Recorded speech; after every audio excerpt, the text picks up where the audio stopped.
السلام عليكم ورحمة الله وبركاته. بالنسبة لمستوى الأولى إعدادي خيار فرنسية l'eau dans tous ses états.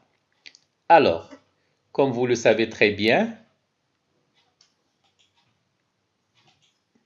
les différents états que peut prendre l'eau dans la nature, état solide, état liquide et état de gaz.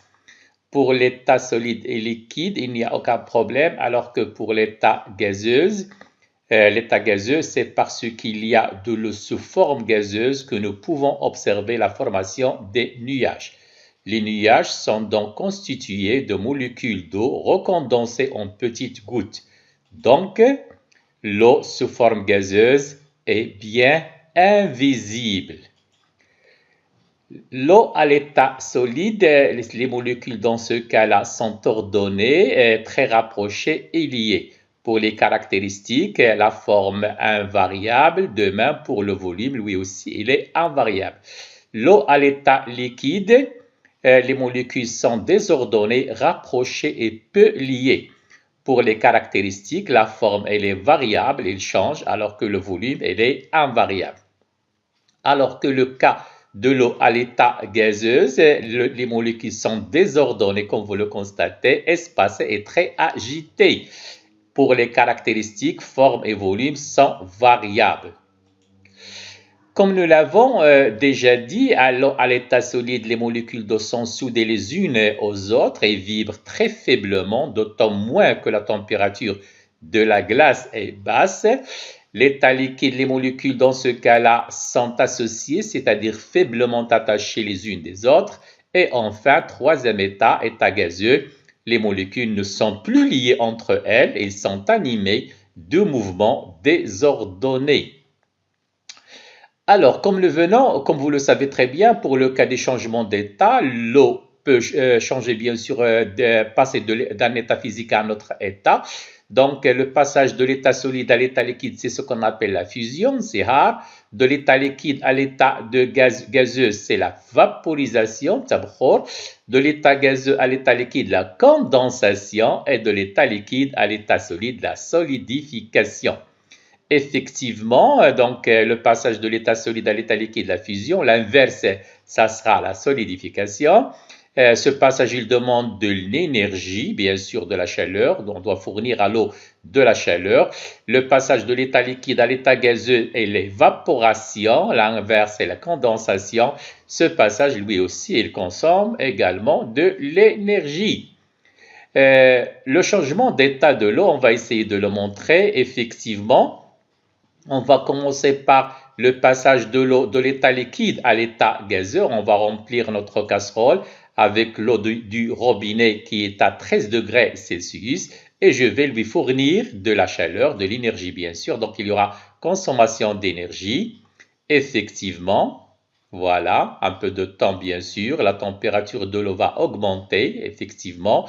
Donc on est maintenant à une température de 60 degrés Celsius, donc à l'ébullition, on observe de petites bulles d'air initialement dissous dans l'eau qui s'échappent de l'eau. Continuons bien sûr notre chauffage. Bien sûr, on a déposé notre casserole sur une plaque chauffante, voilà.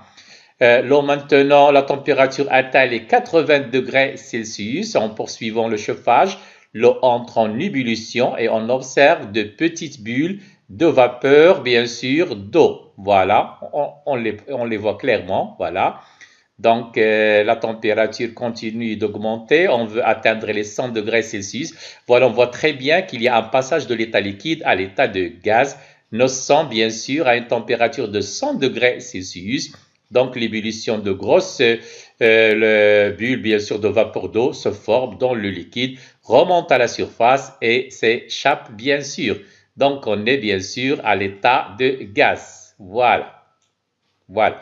Maintenant, on va faire passer l'eau, bien sûr, de l'état liquide à l'état solide. Je vais remplir ce verre avec de l'eau toujours à une température de 13 degrés Celsius. Je vais le déposer dans mon congélateur qui est à une température de moins 10 degrés. Voilà.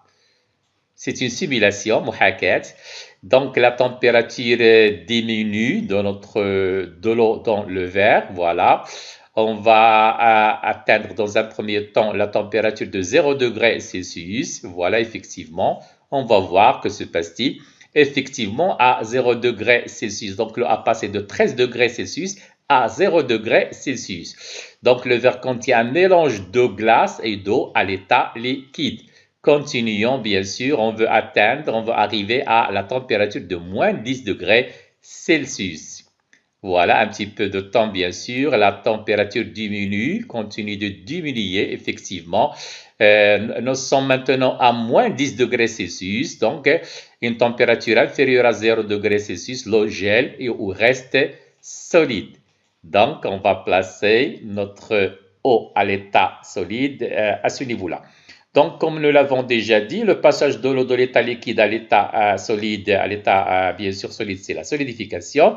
L'inverse, c'est la fusion, c'est-à-dire le passage de l'état solide à l'état liquide, c'est la fusion. Alors que le passage de l'eau de l'état liquide à l'état gazeuse, c'est la vaporisation. Et l'inverse, bien sûr, de l'état gazeuse à l'état liquide, c'est la condensation.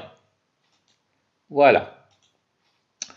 Maintenant, on va étudier ce graphique, comme vous le constatez, où on a mesuré le temps nécessaire à un bloc de glace pour se transformer en vapeur. Donc, on va passer de l'état solide à l'état gazeux. Nous avons mesuré la température et bien sûr, on a fourni en continu de l'énergie. Bien sûr, de la chaleur, si on peut dire, on a placé l'eau sur une plaque chauffante. Voyons ce qui se passe. Donc, étape 1, nous sommes, bien sûr, le départ, c'était bloc de glace, donc état solide. Donc, à ce niveau-là, bien sûr, toute l'énergie, la chaleur apportée va servir à faire augmenter la température du bloc de glace. Donc, nous sommes toujours à l'état solide. Deuxième étape, c'est l'étape solide plus liquide, bien sûr. À cette étape-là, pendant cette étape-là, le bloc de glace est arrivé à la température de fusion, c'est-à-dire de la glace, c'est-à-dire 0 degré Celsius. Toute l'énergie, bien sûr, va maintenant faire servir, bien sûr, à faire passer l'eau de l'état solide à l'état liquide. La glace rentre en fusion, il n'y a pas d'augmentation de température, car toute l'énergie apportée est utilisée et consommée pour réaliser le changement de l'état. Continuons, nous sommes maintenant, bien sûr, étape 3, l'état liquide. Donc, lorsque toute l'eau est passée sous forme liquide, la chaleur apportée cette fois-ci va être utilisée afin de faire augmenter la température du liquide. Quatrième étape, liquide plus gazeux, voilà. Pendant cette étape-là, on voit très bien que la température reste constante. Donc, quand l'eau liquide atteint la température d'ébullition, c'est-à-dire 100 degrés Celsius, toute l'énergie, cette fois-ci bien sûr, la chaleur apportée, va être utilisée par les molécules d'eau afin de passer de l'état liquide à l'état de gaz. Alors que dernière étape, bien sûr, nous sommes à l'état de gaz, donc l'énergie qui continue à être apportée au système va alors servir à augmenter la température du gaz et aussi l'excitation des molécules. Merci et bon courage.